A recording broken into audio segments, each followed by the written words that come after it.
지난 시간에 이어서 히스기야 왕에 대한 말씀을 보게 됩니다. 유다 왕 히스기야는 하나님 앞에 정직히 행했습니다. 하나님과 연합했습니다. 그래서 하나님의 말씀을 잘 따랐습니다. 그랬더니 하나님께서 그와 함께 해주셨다고 했죠. 그리고 어디로 가든지 형통했다고 했습니다. 자, 그때에 북쪽 이스라엘, 이제 남쪽 유다 히스기야 왕 때 바로 북쪽 이스라엘에는 호세아라고 하는 북이스라엘의 이제 마지막 왕이죠. 우리 9절의 말씀을 보면 북이스라엘 호세아 왕 7년 때에 아수르 왕이 사마리아를 쳐들어와서 포위했습니다. 그리고 10절 말씀에 보면 3년 후에 북이스라엘이 그만 아수르에게 완전히 함락되는 일이 있게 됐습니다. 그야말로 멸망을 당한 것입니다. 아마 그것은 굉장히 충격적인 일이었을 것입니다. 북쪽 이스라엘은 말할 것도 없고 남쪽 유다에게도 너무나 큰 충격이었을 것입니다. 북이스라엘이 멸망을 당하다니. 많은 그동안에 침략도 받고 또 뭐 고난도 겪고 그랬지만 멸망하리라고는 생각을 못했겠죠. 그러나 한 나라가 멸망당하는 일이 벌어지게 됐습니다. 자, 그럼 북이스라엘은 왜 멸망을 당했는가? 표면적으로 보면 애굽과 동맹을 하고 아수르를 배반했기 때문에 잘못된 외교 정책 탓으로 그런 것처럼 보여집니다. 그러나 그것은 겉으로 드러난 이유고요. 진짜 이유가 뭡니까? 12절에서 그렇게 말해주고 있습니다. 그들이 하나님의 말씀을 듣지 않고 그의 언약과 또 하나님의 종 모세가 명령한 모든 것을 따르지 않았기 때문이었다. 여러분, 하나님의 말씀을 듣지 않을 때 하나님과의 맺은 언약을 거부하고 파기해 버릴 때 그러면 하나님께서 함께 해주지를 않습니다. 아무리 하나님께서 그들을 도우시고 그들을 인도하시려고 하지만 그들이 하나님의 말을 듣지 않으면, 하나님의 말씀을 거역해버리면 그러면 하나님의 은혜가 함께 할 수가 없죠. 신명기 28장 말씀 우리가 자주 인용합니다만 모세가 가나안 땅에 들어갈 백성들에게 하나님과 맺은 그 언약이라는 것을 상기시키면서 그 하나님의 언약의 특성을 말하기를, 신명기 28장 그러면 우리가 복과 저주에 대한 말씀으로 잘 알려지지 않습니까? 사실은 그것은 하나님과 맺은 언약의 특성을 가르쳐 말해준 것입니다. 하나님의 언약의 말씀을 잘 듣고 행하면, 즉 하나님의 그 말씀을 청종하면, 청종한다는 것은 그냥 듣기만 하는 것이 아니라 잘 따라서 순종하는 것을 말합니다. 그러면 하나님께서 반드시 그들과 함께 해주셔서 그들의 삶이 복되게 해주신다고 했습니다. 들어가도 복을 받고 나가도 복을 받고 성읍에서도 복을 받고 들에서도 복을 받고, 그들을 치러 온 적군들이 한 길로 왔다가 7길로 도망가는 역사가 있다고 했죠. 그러나 하나님의 말씀을 거역해버리면, 하나님의 말씀을 듣지 아니하고 하나님을 떠나 살게 되면, 즉 불순종하게 되면, 그러면 그들에게는 저주가 임할 것을 말합니다. 하나님을 떠난 자체가 그들에게는 화가 되는 것입니다. 한마디로 말하면 보호막이 없어져 버린 것입니다. 하나님의 울타리가 없어져 버리면 어떻게 됩니까? 여러분, 우리의 몸도 면역 체계가 깨져 버리면 내 몸을 보호하는 이 면역성이 참 그래도 강하게 있을 때는 병균이 침투해도 그걸 싸워 이기지 않습니까? 근데 이 면역 체계가 깨져 버리면 너무나 자그마한 그 정말 아주 간단한 그런 것도 치명적이 되어버리는 것을 보게 됐죠. 하나님은 이스라엘 백성들의 보호막과 같다고 할 수 있습니다. 그 하나님의 보호막, 즉 하나님의 그 피난처 가운데 산다는 것은 뭐냐면 하나님의 말씀을 잘 순종하면서 그 하나님을 경외하고 청종하는 거죠. 그런데 그런 하나님의 말씀을 거역하고 하나님을 떠나버리고 떠나서 살게 되면 이 보호막이라는 것이 없어져 버린 거죠. 그러니까 적군들이 보고 정말 만만히 보고 쳐들어오게 되는 것입니다. 북이스라엘이 바로 그런 일을 당하게 됐습니다. 하나님의 말씀을 떠나 살게 될 때 하나님께서는 누차 여러 선지자를 통해서 계속해서 말씀하셨죠. 엘리야를 보내서도 말씀하시고, 엘리사를 보내서도 말씀하시고, 북이스라엘과 관련된 그런 선지자들, 대표적으로 호세아, 아모스, 북이스라엘에만 해당되는 선지자들이 참 많습니다. 그렇게 계속해서 말씀하시는 그 요지는 뭐냐면 돌아오라는 거죠. 돌아오라. 하나님의 말씀을 청종하라. 회개하고, 그리고 하나님의 말씀을 잘 따르라. 그렇지 않으면 멸망당한다. 그렇지 않으면 반드시 하나님 심판이 있다. 그러나 끝내 그 말을 듣지 않게 되었고, 그 결과 북이스라엘이 멸망당하는 일이 됐습니다. 여러분, 지금도 우리가 마찬가지거든요. 하나님의 말씀을 떠나서 살게 되면, 내 힘을 의지하고 내 방식으로 살게 되면 하나님이 함께하지 않습니다. 하나님이 함께하지 않으면 그 삶은 그 자체가 화가 됩니다. 하나님이 함께해 주시는 것은 복이 되지만 하나님을 떠나 사는 자체가 화가 되고, 그것은 곧 저주로 나타나게 됩니다. 자, 우리가 신앙생활을 이제 잘하는 가운데 있을 때에 위기를 만날 수가 있지요. 여러분, 믿음이 좋다는 것은요, 위기를 모면한다는 뜻이 아닙니다. 아무리 신앙생활을 잘한다 할지라도 고난이라는 것은 누구에게나 다 있을 수가 있습니다. 오히려 믿음이 좋다고 하는 사람일수록 사탄의 공격이 더 크게 올 수도 있습니다. 그래서 믿음이 좋다는 것은 위기가 없는 것이 아니고, 고난이 없는 것이 아니고, 어려움이 없는 것이 아니고, 내가 전혀 잘못한 것이 없음에도 불구하고 얼마든지 어려움도 겪을 수 있는 것이 우리의 삶의 현실이거든요. 믿음이 좋다는 것은요, 고난이 없는 것이 아니라 그 고난 가운데서 이겨나가는 것입니다. 위기를 만났을 때 그것을 극복해 나가는 것입니다. 위기를 만났을 때 그 가운데서 하나님의 은혜를 체험하는 것입니다. 그래서 믿음이 좋다, 믿음이 없다라는 것은 위기가 있고 없고의 문제가 아니라, 누구에게는 다 위기가 있는데 믿음에 좋은 사람들의 특징은 그 위기 때에 더 하나님을 의지하고, 그래서 그 위기의 때만 맛볼 수 있는 하나님의 놀라운 은혜를 체험하게 된다는 것이죠. 믿음 좋은 히스기야에게도 위기가 닥쳐왔습니다. 우리 지난 시간의 말씀은 히스기야가 하나님의 말씀을 의지하면서 신앙 개혁을 위해 얼마나 열심히 했는지, 그게 참으로 하나님 앞에 얼마나 참 귀한 일이고 하나님을 기쁘시게 하는 것이었는지를 좀 살펴봤다면, 오늘 말씀은 히스기야의 작다고 하면 좀 그렇죠. 히스기야의 한 번의 그 실패에 대한 말씀을 보게 됩니다. 13절의 말씀에 보면, 히스기야 왕 제14년에 아수르 왕 사네립이 올라와서 유다의 모든 견고한 성들을 쳐서 점령하고 유다의 수도인 예루살렘을 포위하는 일이 벌어지게 됐습니다. 자, 그럴 때 히스기야가 어떻게 해야 되는 것입니까? 그런 위기를 만났을 때 당연히 하나님께 나가야 되는 것이었고, 하나님께 엎드려 기도해야 되는 것이었죠. 당연히 그렇게 해야 될 것 같았는데요. 그런데 오늘 우리가 본문의 말씀 보면 이때 히스기야는 그렇게 하지를 못했습니다. 그는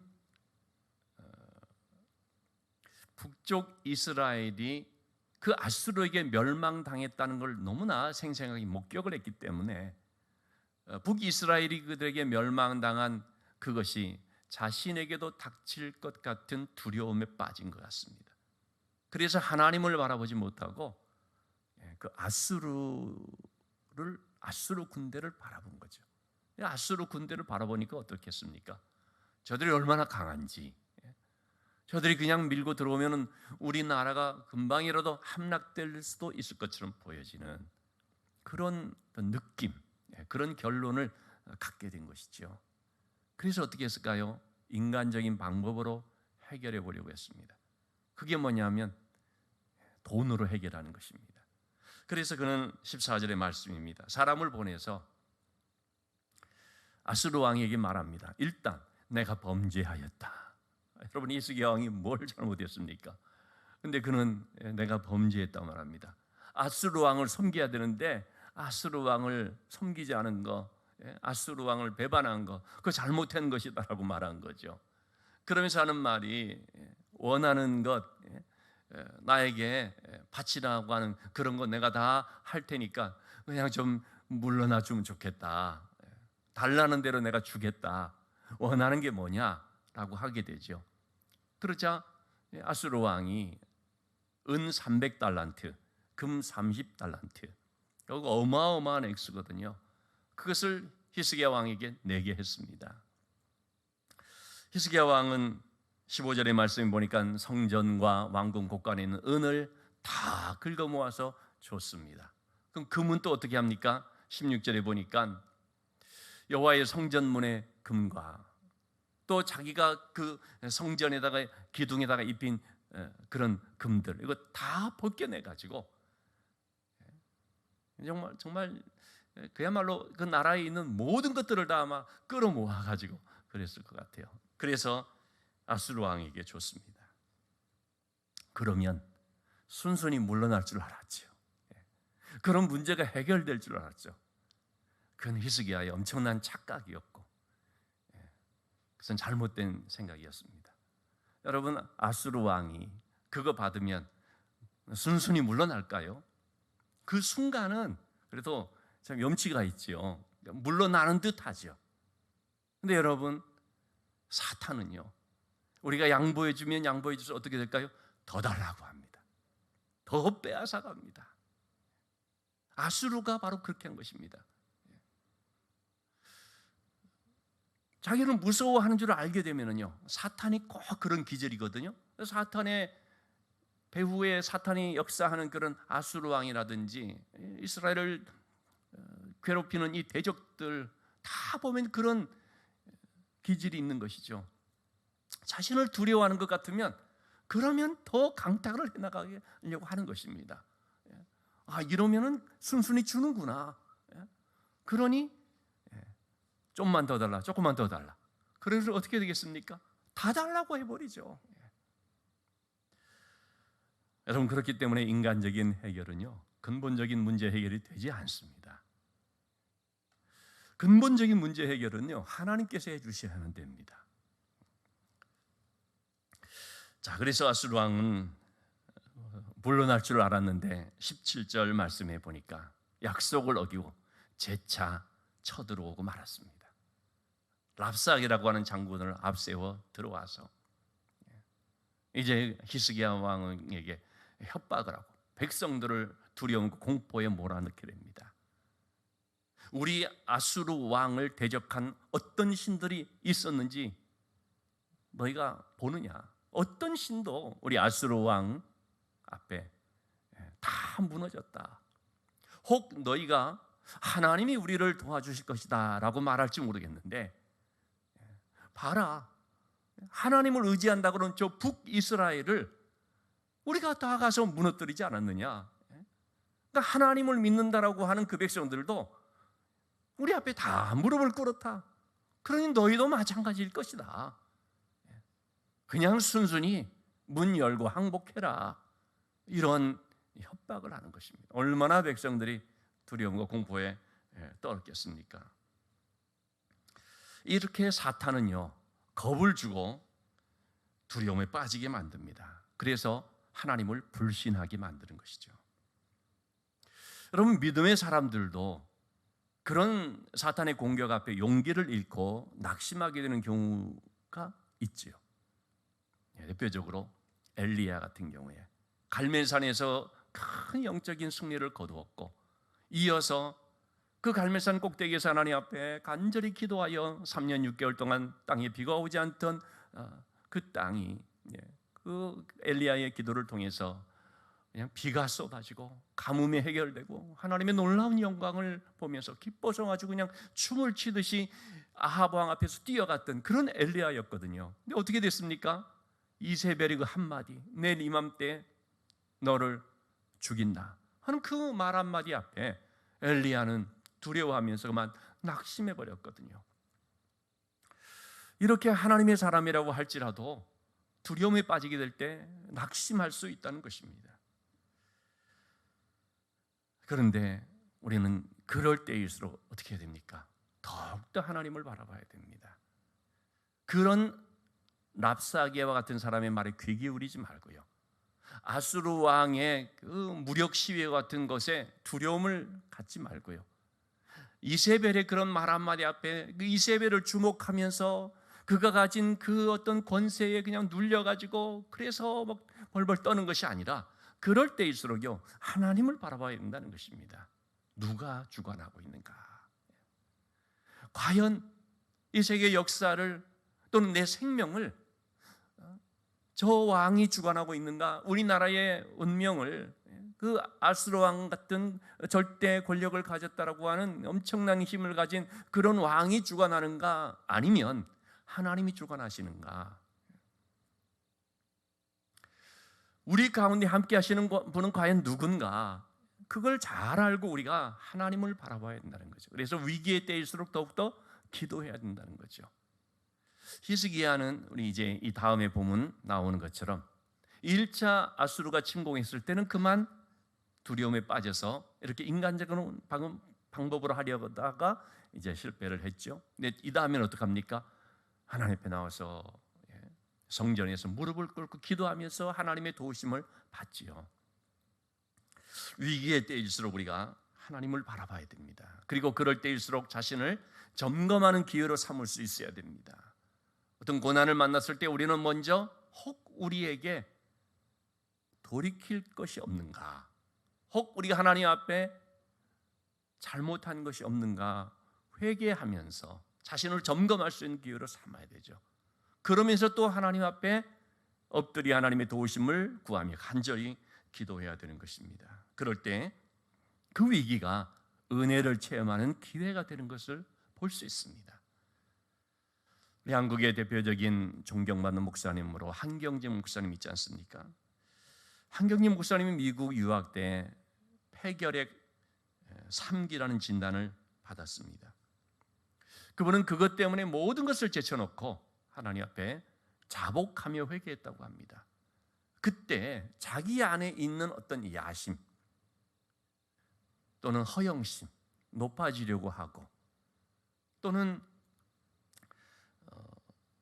어떤 세상을 더 사랑한 그런 모습, 이러한 그 죄가 깨달아진 것입니다. 그래서 철저하게 회개했다고 합니다. 그리고 이제 새 은혜를 체험하게 했죠. 하나님께서 깨끗이 고쳐주셨는데요, 이렇게 말을 하고 있습니다. 그런 불행이 없었다면 자기를 드러내는 교만한 자가 됐을지 모른다. 그러한 어떤 위기 때문에 당시에는 참 슬펐었지만 그것이 도리어 축복이 됐다라고 얘기를 합니다. 여러분, 우리는 위기를 만났을 때 그것은 새로운 은혜를 받게 하는 기회의 문이 될 수 있다는 사실을 믿어야 됩니다. 여러분, 애굽에서 백성들이 고난이 심해졌지 않습니까? 적당한 고난 가운데 있을 때는 아마 어떻게든지 여기서 그냥 살아야지 했을 거예요. 근데 너무나 고난이 가중되니까 어떻게 됩니까? 도저히 여기서 살 수 없다, 하나님 여기서 우리를 건져달라고 부르짖어 기도할 수밖에 없게 됐습니다. 그 위기를 만난 것이 그 백성들에게는 하나님을 찾는 기회가 되었고 여기를 떠나자라고 결심하는 기회가 됐던 것입니다. 아마도 그런 고난의 강도가 좀 약했다면요, 좀 힘들어도 그냥 여기 살지, 아마 그랬을 거예요, 분명. 그 백성들이 어떤 백성들이었습니까? 근데 도저히 견딜 수 없는 상황이 될 때 그게 그 자리를 이제 나와야만 되는 그런 문제의식을 갖게 되는 거죠. 그래서 신명기 32장에서는 하나님이 이렇게 표현을 해주죠. 내가 너희를 인도할 때 광야를 인도하면서 그 거친 광야 황무지에서 너희를 만나고 지켜주고 호위해주고 했다라고 말하면서 독수리가 자기 새끼를 자기 둥지에서 내어 쫓고 너풀거리면서 날개 위에 안고 날개로 업어 건너는 것과 같았다라는 표현을 씁니다. 여러분, 독수리가 자기 새끼를 훈련시키는 거 우리가 뭐 많이 들었지 않습니까? 둥지 위에, 둥지 안에, 그 보금자리 안에 새끼를 딱 낳아서 기르죠. 처음에는 뭐 연약한 독수리니까, 새끼들이니까 그 푹신푹신한 그 둥지 안에 있는 것이 얼마나 좋습니까?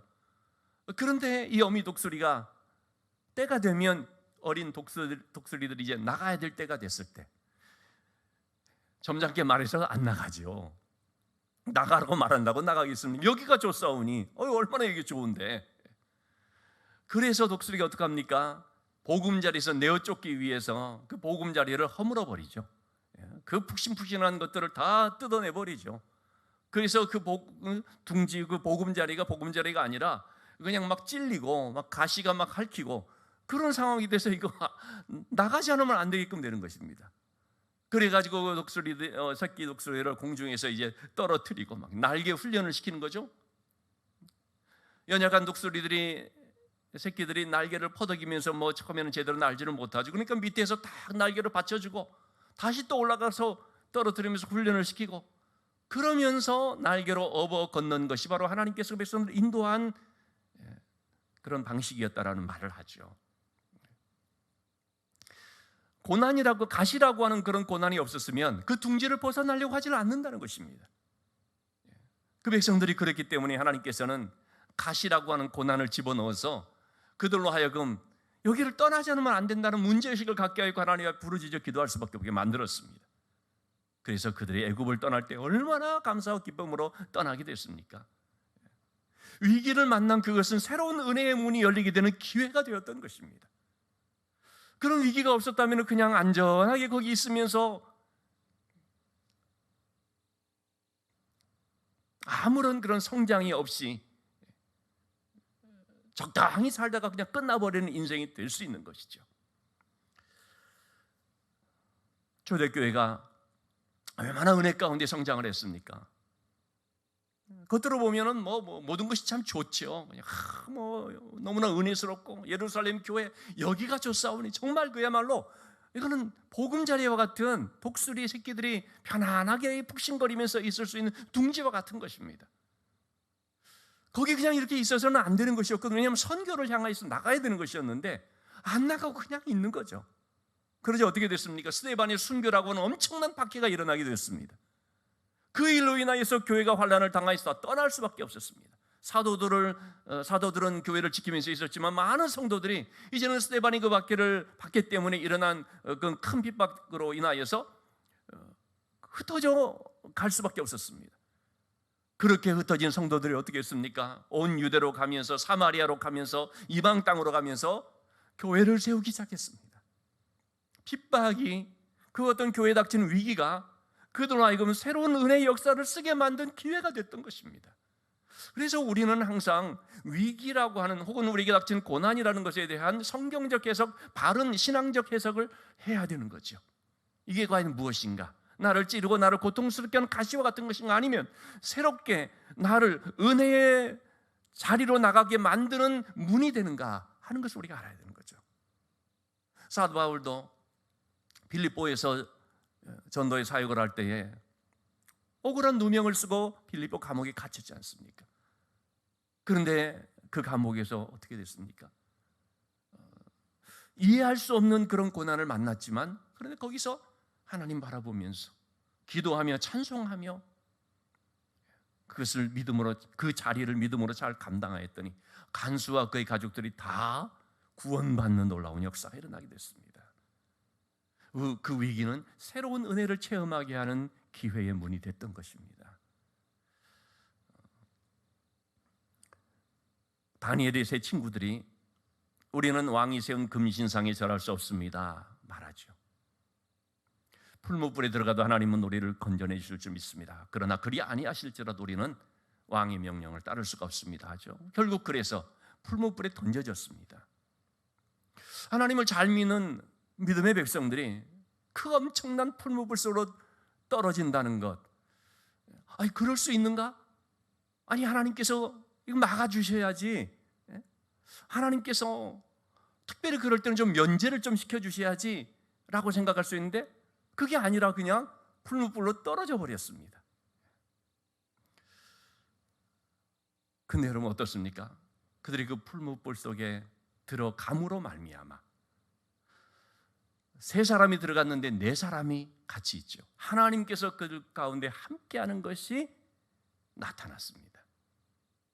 위기의 한복판으로 들어가니까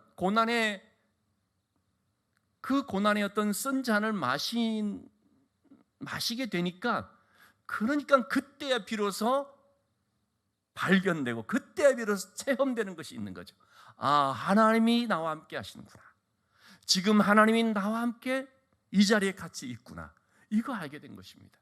풀무불에 들어가지 않았다면 그런 체험 못했을 것입니다. 그리고 믿지 않는 사람들이 살아계신 하나님께서 그 믿음의 백성들과 함께한다는 사실을 목격하지도 못했을 것입니다. 그 불신자들에게 하나님의 살아계심을 드러낼 수 있는 기회가 되지 못했을 것입니다. 그들이 그 현장으로, 풀무불의 현장으로 들어갔기 때문에 하나님의 동행하심을 체험할 수 있었고, 하나님께서 이렇게 믿음의 사람들을 도와주시며 함께 해주신다는 사실을 드러낼 수 있었고 증거할 수 있었던 것이죠. 그리고 하나님께서는 마침내 그들을 거기서 건져주시죠.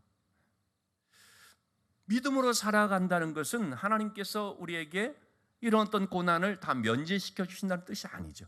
면제시켜 줄 수 있습니다. 그럴 때가 있습니다. 분명히 하나님께서는 고난 당하지 않게끔 역사하실 때도 있기는 있습니다. 그러나 또 상당 부분은 어떻습니까? 당하게 하십니다. 근데 그 당하게 함을 통하여서 하나님께서 어떻게 함께 하시는지를 체험하게 하신다는 것입니다. 그런 점에서 여러분, 믿음이 없는 어리석은 사람들은 위기를 만났을 때 하나님을 저주하면서 원망하지만, 믿음의 사람들은 위기를 만났을 때 오히려 더 하나님 앞에 엎드리고, 그리고 특별한 하나님의 은혜를 체험하는 기회가 된다는 사실을 기억해야 되겠습니다. 그래서 여러분, 우리가 위기의 때에, 고난의 때에 믿음으로 반응하는 사람들이 될 수 있기를 주님의 이름으로 축원합니다. 믿음으로 반응할 때 그 위기는 새 은혜를 체험하는 기회의 자리가 된다는 사실을 기억하시고, 아수르와 같은 대적들이 나를 에워싼 것처럼 보여졌을 때 하나님 앞에 엎드려 하나님의 도우심을 구하며 기도하는, 평소에도 우리가 기도하지만 그럴 때 더 힘써 기도하는 우리 모두가 될 수 있기를 주님의 이름으로 축원합니다.